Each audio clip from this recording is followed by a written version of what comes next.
વિદ્યાર્થી મિત્રો, chapter number 14 વનસ્પતિમાં શ્વસન. હવે એમાં આપણે આગળ વાત કરવાની છે કે જે પાયરુવિક એસિડ ગ્લાયકોલિસિસ દરમિયાન બન્યું હતું એ પાયરુવિક એસિડ જે આપણે 3 વાત કરી ગયા હતા કે એનો ઉપયોગ 3 રીતના થઈ શકે. પહેલું લેક્ટિક એસિડ આથવણમાં થાય, બીજો આલ્કોહોલિક આથવણ અને ત્રીજું જારક શ્વસન. તો હવે આપણે જારક શ્વસનની વાત કરીએ તો એમાં આવશે ટ્રાયકાર્બોક્સિલિક એસિડ ચક્ર અથવા તો TCA ચક્ર તરીકે એને ઓળખવામાં આવે અથવા તો એને ક્રેબ્સ ચક્ર તરીકે ઓળખવામાં આવે છે. ક્રેબ્સ ચક્ર, TCA ચક્ર ટ્રાયકાર્બોક્સિલિક એસિડ ચક્ર તરીકે ઓળખવામાં આવે અથવા તો ક્રેબ્સ ચક્ર તરીકે ઓળખવામાં આવે. કારણ કે હેન્સ ક્રેબ્સે એની શોધ કરી હતી એટલે એને આપણે ક્રેબ્સ ચક્ર તરીકે ઓળખીએ છીએ. તો આ જારક શ્વસનનો તબક્કો હવે શરૂ થયો. તો જેની અંદર ગ્લુકોઝનું સંપૂર્ણ વિઘટનનો પથ છે એવું પણ આપણે કહી શકીએ. ગ્લુકોઝના સંપૂર્ણ વિઘટનનો પથ. તો પ્રક્રિયાનું સ્થાન ક્યાં આવશે?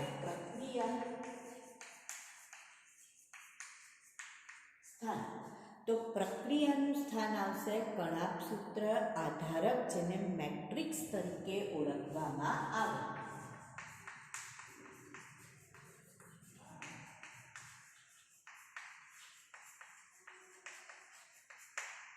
કણાભસૂત્ર આધારકમાં પ્રક્રિયા થશે.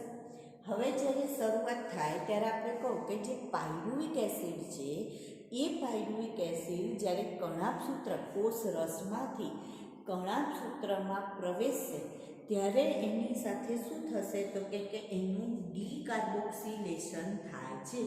પાયરુવિક એસિડનું શું થશે? ડીકાર્બોક્સિલેશન અને ઓક્સિડેશન થશે. ડીકાર્બોક્સિલેશનનો મતલબ થશે એમાંથી CO2 નો અણુ દૂર થશે. CO2 નો અણુ શું થશે? દૂર થશે. અને બીજું એટલે કે પાયરુવિક એસિડ 3 કાર્બનવાળો છે એના બદલે 2 કાર્બનવાળી નિપજ બનશે. બીજું એવું કહે છે કે એનું ઓક્સિડેશન થાય છે એટલે કે NADH2 જે છે એ NAD જે છે એ NADH2 માં ફેરવાય છે. હવે અહીંયા આપણે જોઈએ તો એસિટેટ બને છે જે સહઉત્સેચક CoA સાથે જોડાય છે અને એસિટાઇલ CoA બનાવે છે.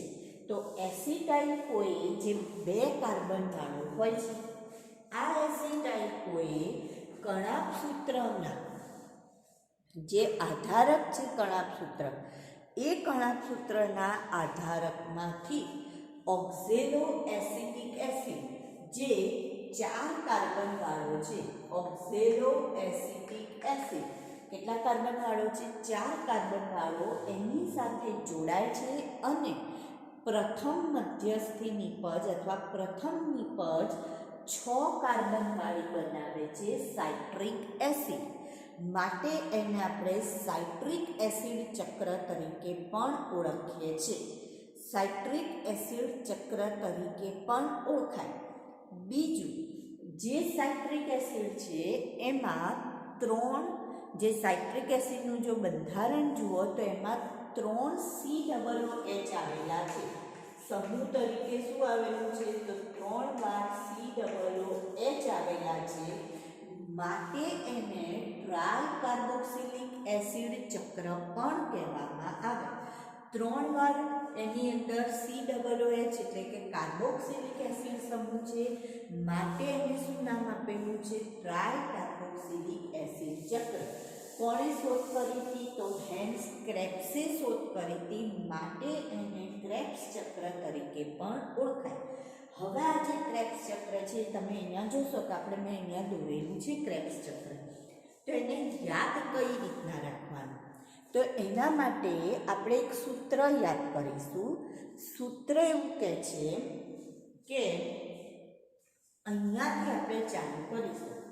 તો બધાનો પહેલો અક્ષર લીધેલો છે એટલે એ સાસી આવો કિસ ફરમાવો, આવું એક સૂત્ર બને છે.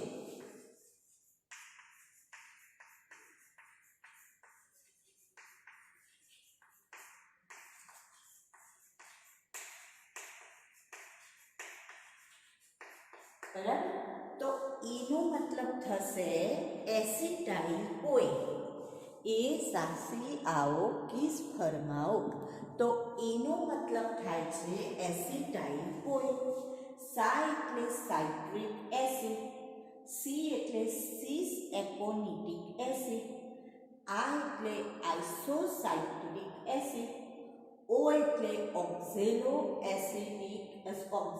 સક્સિનિક એસિડ, કી એટલે કીટો ગ્લુટારિક એસિડ, સ એટલે સક્સિનિક એસિડ, ફ આપણે ભેગું લઈ લઈશું ફ્યુમેરિક એસિડ, મેલિક એસિડ, ઓક્ઝેલો એસિટિક એસિડ. તો આવું એક સૂત્ર ઉપરથી આપણે એના અહીંયા પહેલાં નામ યાદ રાખીશું. હવે એમાં આપણે મેં નંબર્સ આપ્યા છે 0. જો અહીંયા પાયરુવિક એસિડથી જ્યારે એસિટાઇલ ઓઇલ બને ને ત્યારે 0 નંબર આપેલો. 0, 1, 2, 3, 4, 5, 6, 7, 8, 9 આવો નંબર આપ્યો છે. હવે જે જગ્યાએ જે પ્રક્રિયાઓ થાય છે આપણે યાદ રાખવાની છે. પહેલાં સૂત્ર ઉપરથી આખું ચક્ર તમારે દોરાઈ જશે. પછી નંબર્સ કઈ રીતના, તો પાયરુવિક એસિડથી એસિટાઇલ ઓઇલ 0, 1, 2 એવી રીતના નંબર આપશો એટલે તમને યાદ રહી જશે. હવે આપણે જોઈએ તો આપણો બાયોલોજીનો કોડ, જો આજે આખું આપણું જે ક્રેબ્સ ચક્ર છે ને એની અંદર એક તો પ્રક્રિયા કઈ થાય છે, તો કે એક પ્રક્રિયા થાય છે ડીકાર્બોક્સિલેશનની. કઈ પ્રક્રિયા થાય? ડીકાર્બોક્સિલેશન. બીજી પ્રક્રિયા થાય NADનું NADH2માં રૂપાંતરણ.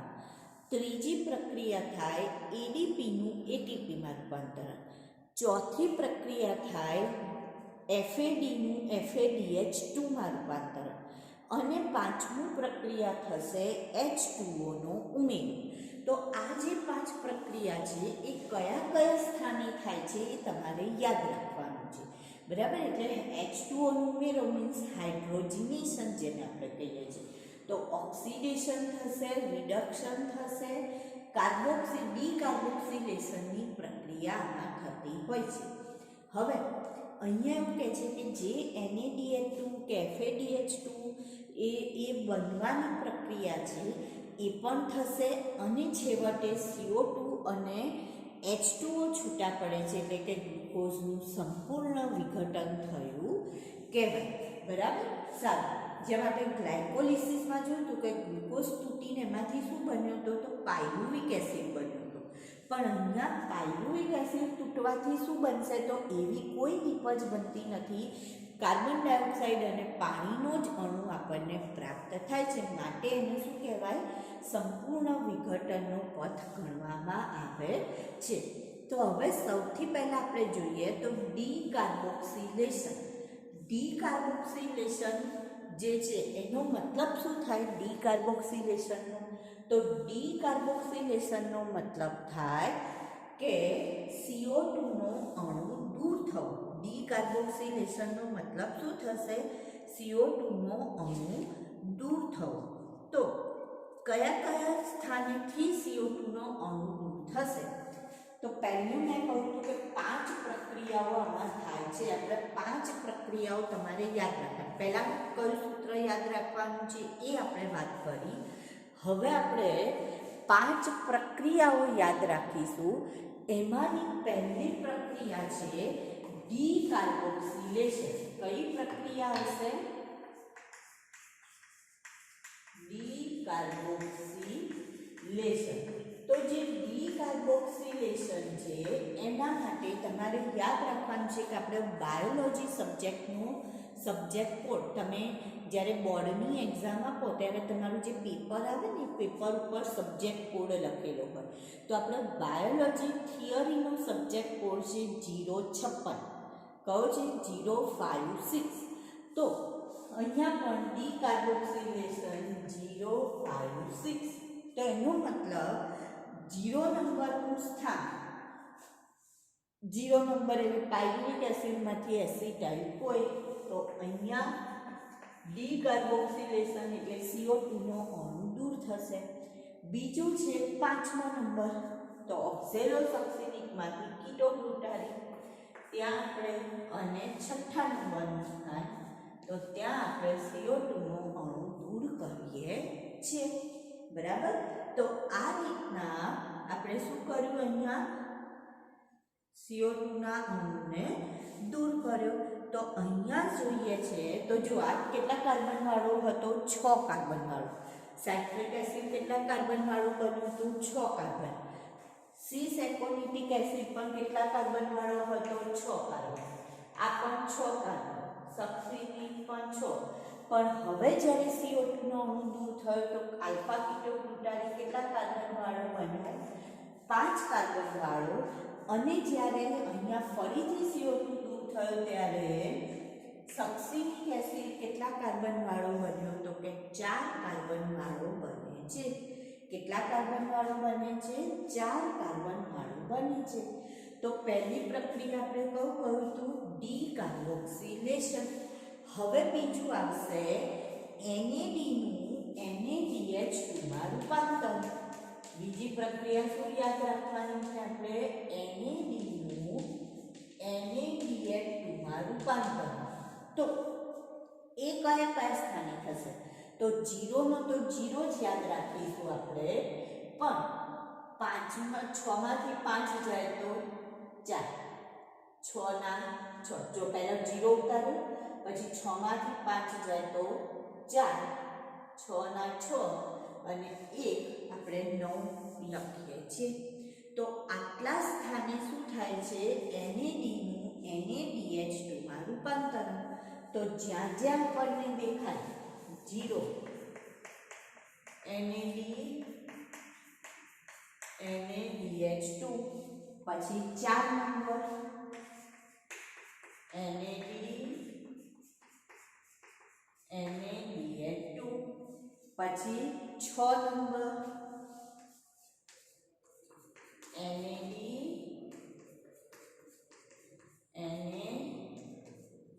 NADH2 અને 9 નંબર ઉપર NAD NADH2.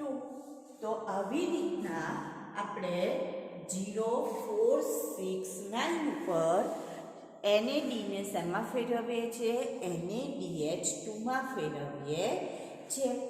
હવે NAD પછી હવે આવશે ADP નું ATP માં રૂપાંતર. તો એમાં માત્ર એક જ સ્થાન આવશે કયો નંબર 6 નંબર. તો 6 નંબર પર ADP શેમાં ફેરવાય છે ATP માં ફેરવાય છે. ADP શેમાં ફેરવાઈ જશે ATP માં. એવી જ રીતના GTP જે છે GDP માં ફેરવાય છે 6 નંબર પર. પણ અહીંયા આપણે જરૂર નથી. પછી નંબર 4 FAD નું FADH2 માં. તો એના માટે આવશે 7. જેમ અહીંયા 6 પછી 7. તો 7 નંબર પર અહીંયા FAD શેમાં ફેરવાઈ જશે FADH2 માં ફેરવાય છે. અને છેલ્લે નંબર 5 H2O ઉમેરો. પાણી રેડી દો બધા ઉપર. બધું પતી ગયું અને હવે એના ઉપર પાણી રેડો એટલે H2O ઉમેરો. એવું આપણે યાદ રાખીશું. બરાબર. બધું પતી ગયું એટલે એના ઉપર પાણી રેડો એટલે કે પાણી ઉમેરો. તો 3 6 8 કયા સ્થાન પર છે 3 6 8. તો ત્રીજા સ્થાન પર H2O ઉમેરવાનું છે આપણે. છઠ્ઠા સ્થાન પર બહુ બધું થાય છે, બરાબર. છઠ્ઠા સ્થાન પર અને આઠમા સ્થાન પર પાણીનો અણુ ઉમેર્યો. તો આખું આપણું ક્રેબ્સ ચક્ર પૂરું થઈ ગયું.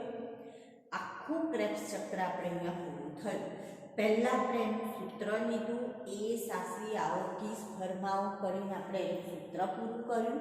એટલે આખું આપણું ચક્ર દોરાઈ ગયું.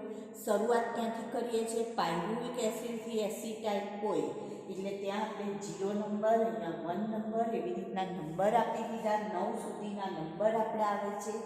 પછી એમાં ટોટલ કેટલી પ્રક્રિયાઓ થાય છે? 5 પ્રક્રિયા થાય છે. પહેલી ડી કાર્બોક્સિલેશન 056 બાયોલોજીનો કોડ. પછી આવશે NADનું NADH2 તો 0469, ADP ATP 6, FAD અને બધું પતી ગયું. એટલે પાણી રેડી દો એના ઉપર. તો 368 ઉપર પાણી રેડી દો. 368 બરાબર. 3 ના ડબલ 6, 3 ના ડબલ શું થયા? 6 અને ડબલ એટલે 2 ઉમેરો તો 6 ને 2 8. તો 368. તો આવી રીતના આ ક્રેબ્સ ચક્રની પ્રક્રિયા થઈ. ક્રેબ્સ ચક્રના અંતે ગ્લુકોઝનું સંપૂર્ણ શું થાય છે? વિઘટન થાય છે. એટીપીના નિર્માણ માટેનો પણ મુખ્ય પથ આપણે ગણીએ છીએ અને બરાબર. ગ્લુકોઝનું પૂર્ણ વિઘટન માટેનો પથ અને એટીપીના નિર્માણનો પણ પથ ગણવામાં આવે છે. તો જો આનું સમીકરણ લેવું હોય તો સમીકરણમાં આપણે શું લખીશું? તો પાયરુવિક એસિડ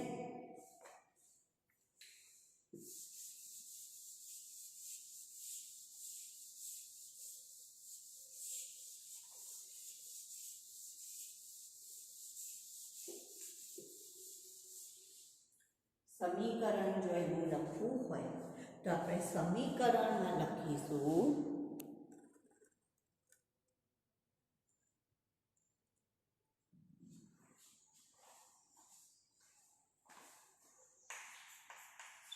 પાયરુવિક એસિડ વત્તા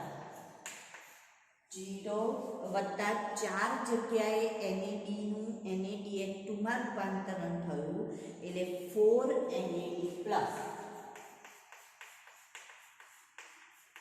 એક જગ્યાએ FADનું રૂપાંતરણ થયું એટલે FAD. એક જગ્યાએ ADPનું રૂપાંતરણ થયું એટલે ADP. અને 3 જગ્યાએ પાણીનો અણુ ઉમેરવામાં આવ્યો એટલે 3H2O. 3 જગ્યાએ આપણે શું કર્યું? પાણીનો અણુ ઉમેર્યો. પણ હવે આની અંદર એવું કહે છે કે જ્યારે 3 જગ્યાએ પાણીનો અણુ ઉમેર્યો છે તો જે આપણને નિપજ મળે છે એમાં જો આપણે જોઈશું તો 3 કાર્બન ડાયોક્સાઇડ,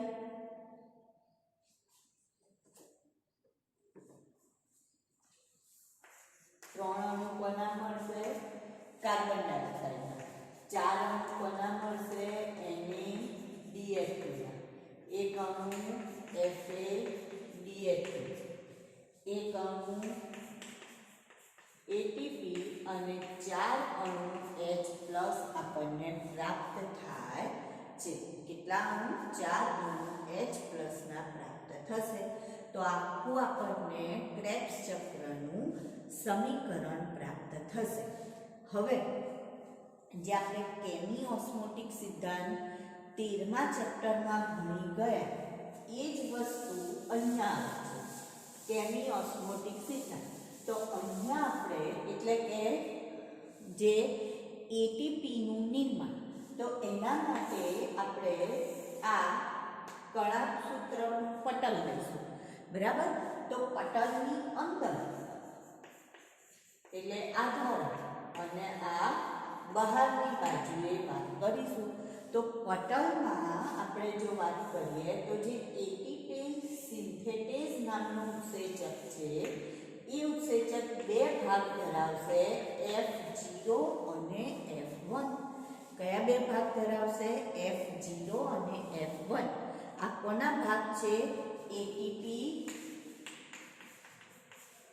સિન્થેટેઝ નામના ઉત્સેચકના F1 ભાગ જે છે એ F1 ભાગ કઈ બાજુ આપણને જોવા મળે છે? F1 ભાગ તો F1 ભાગ શીર્ષ પ્રદેશની રચના પરિઘીય પટલમય પ્રોટીન સંકુલનો બનેલી છે. શીર્ષ પ્રદેશની રચના અને પરિઘ ભાગે જોવા મળે છે, જ્યારે F0 ભાગ એ અંતર્ગત ભાગે જોવા મળશે. કઈ ભાગે જોવા મળશે? અંતર્ગત ભાગે. હવે F0 શું કરશે? તો વહન કરવા દેશે, પ્રોટોનને આરપાર વહન કરવા દેશે.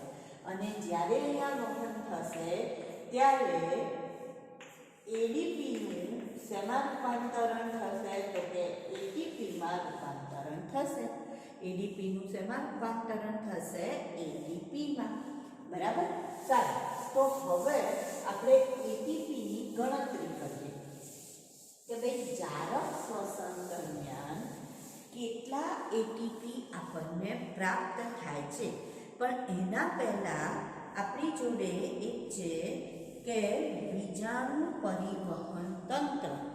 પ્રશ્ન છે બીજાણુ પરિવહન તંત્ર અને ઇલેક્ટ્રોન ટ્રાન્સપોર્ટ ચેન, જેને આપણે શું કહીશું? બીજાણુ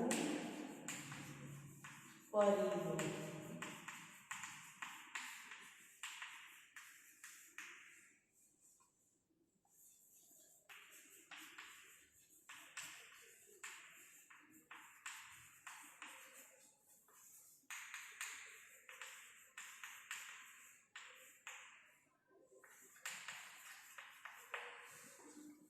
ઓક્સિડેટિવ ફોસ્ફોરીકરણ.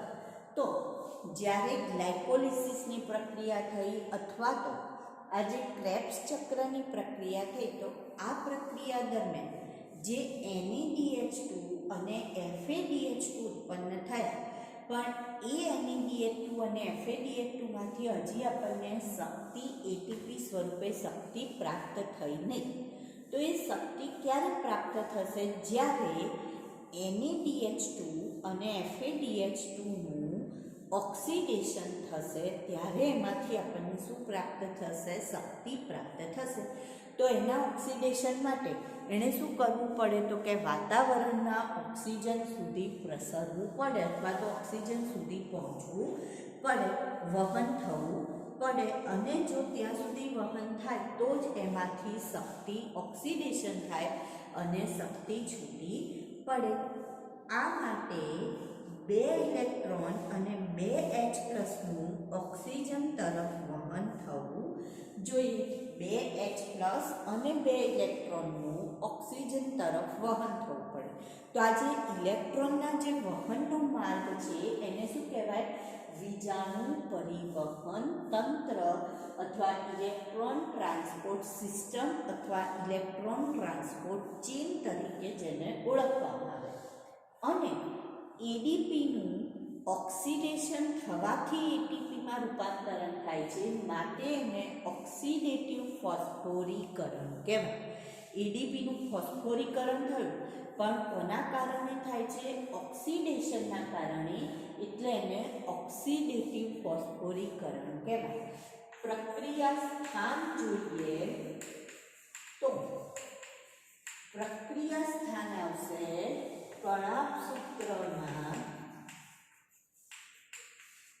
જે ક્રિસ્ટી પટલ છે એ ક્રિસ્ટી પટલમાં F1 એકમમાં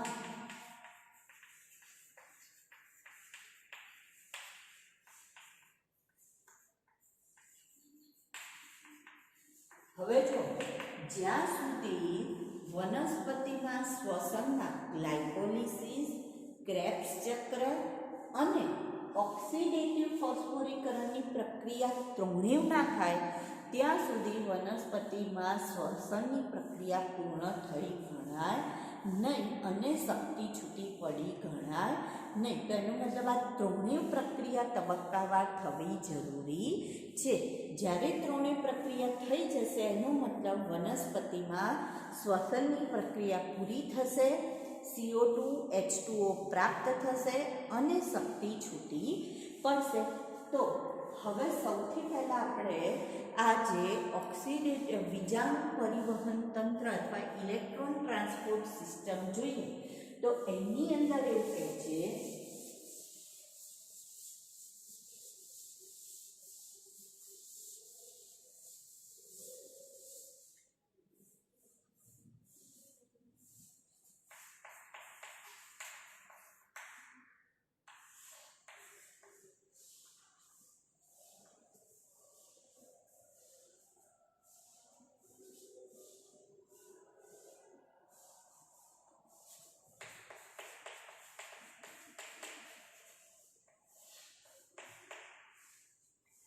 તો સૌથી પહેલાં એવું કહેવામાં આવે છે કે NaDH2 જે છે એ 2H પ્લસ અને 2 ઇલેક્ટ્રોન કોને આપે છે? તો કે NADP ને આપે છે. જો NaDH2 સૌથી પહેલાં પોતાના 2H પ્લસ કોને આપે છે? તો કે NADP ને આપે છે.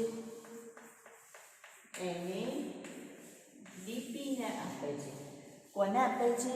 NADP ને આપે છે. હવે આ NADP શું મેળવશે? 2H પ્લસ અને 2 ઇલેક્ટ્રોન મેળવે છે. બરાબર? 2 ઇલેક્ટ્રોન અને 2H પ્લસ NADP મેળવે છે. તો NaDH2 એ જ્યારે 2H પ્લસ ગુમાવ્યા તો એ શેમાં ફેરવાઈ જશે? NAD માં ફેરવાય છે. હવે NADP એ 2H પ્લસને પોતાની જોડે આધારકમાં રહેવા દેશે. 2H પ્લસને પોતાની જોડે આધારકમાં રહેવા દેશે. જ્યારે 2 ઇલેક્ટ્રોનને એ કોને આપી દેશે? તો કે યુબિક્વિનોનને આપે છે. કોને આપે છે? યુબિક્વિનોનને આપે છે. આ દરમિયાન એક ADPનું એક ATPમાં રૂપાંતરણ થાય છે. હવે અહીંયા FADH2 પણ શું કરે છે? તો કે 2H પ્લસ અને 2 ઇલેક્ટ્રોન કોને આપે છે? યુબિક્વિનોનને આપે છે અને પોતે શેમાં ફેરવાય છે? તો કે FAD માં ફેરવાય છે. હવે યુબિક્વિનોન આ બધા ઇલેક્ટ્રોન લઈ આગળ જશે. તો આગળ એ સાયટોક્રોમ બી પાસે જાય છે. કોની પાસે જાય છે? સાયટોક્રોમ બી. સાયટોક્રોમ બી થી સાયટોક્રોમ સી જોડે જાય છે. ઇલેક્ટ્રોનનું વહન ચાલુ છે. આ દરમિયાન ફરીથી એડીપીનું એટીપીમાં રૂપાંતરણ થાય. એડીપીનું એટીપીમાં રૂપાંતરણ થાય છે. બરાબર? એટલે બીસીની વચ્ચે એડીપીમાંથી એટીપીનું રૂપાંતરણ થયું. હવે અહીંયાથી સાયટોક્રોમ એ અને A3 જોડે પહોંચે છે ઇલેક્ટ્રોન. કોની જોડે પહોંચે છે? સાયટોક્રોમ A અને A3 જોડે પહોંચે છે. આ દરમિયાન આખી જ્યારે એકમાંથી બીજા જોડે ત્રીજા જોડેથી આગળ જઈ રાખે ત્યારે ઓક્સિડેશન રિડક્શન થઈ રાખે છે.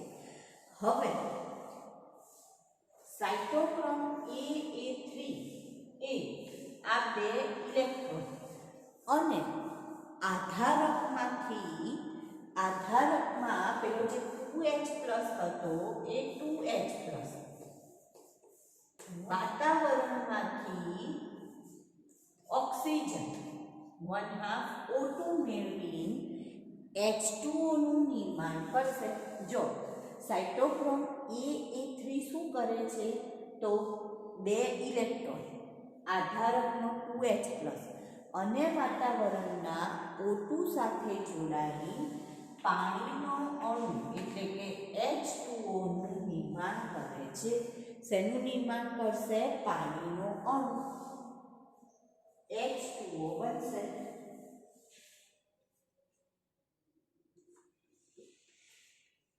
તો અહીંયા લખું છું જો 1/2 O2 અહીંથી શું આવ્યું 2 ઇલેક્ટ્રોન આવશે આધારકમાંથી 2H+ આવશે તો શું બની જાય છે તો કે 2H2O પાણીનો અણુ બને છે. H2O બને જે પાણીનો અણુ પ્રાપ્ત થશે. આ તબક્કે પણ ADPમાં રૂપાંતરણ થશે. ADPનું શેમાં રૂપાંતરણ થશે? ATPમાં રૂપાંતરણ થાય છે. તો હવે અહીંયા આપણે જોઈએ કે NaDH2 જે છે એ એક અણુનું ઓક્સિડેશનથી NaDH2 ના એક અણુના ઓક્સિડેશનથી કેટલા એટીપી બન્યા તો 1 2 અને 3. NaDH2 ના એક અણુના ઓક્સિડેશનથી કેટલા એટીપી બને છે 3. જ્યારે FADH2 ના ઓક્સિડેશનથી કેટલા એક અણુના ઓક્સિડેશનથી કેટલા એટીપી બને છે તો 1 અને 2. તેનો મતલબ એક NaDH2 બરાબર 3 એટીપી અને એક FADH2 બરાબર 2 એટીપી. આ યાદ રાખવાનું.